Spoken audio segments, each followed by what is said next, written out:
que avui fem peres al vi.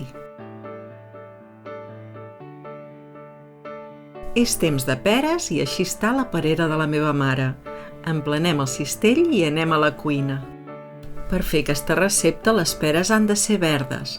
Primer les pelem. Tallem la base així perquè s'aguantin dretes.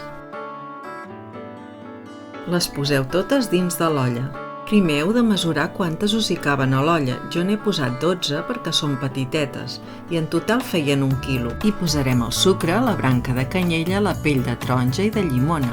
I per acabar el vi, hem de procurar que quedin ben cobertes. Ho tindrem al foc bullint durant 10 minuts.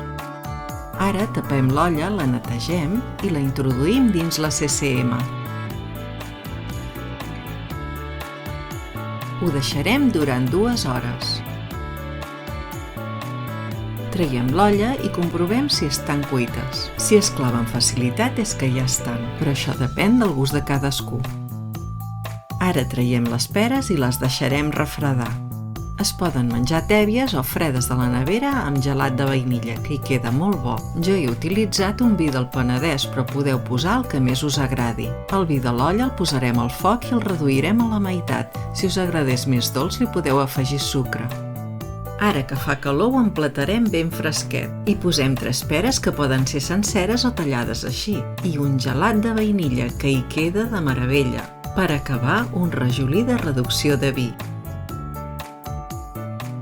Si no les has de menjar el mateix dia, les pots conservar en un pot de vidre a la nevera. Anima't a fer-lo i busca la pagesa de la plaça, que et vendrà les peres petites i de proximitat. Recorda que han de ser verdes. Encara no entenc com un postre tan senzill pot ser tan bo. Cuina de consum mínim, cuina sostenible.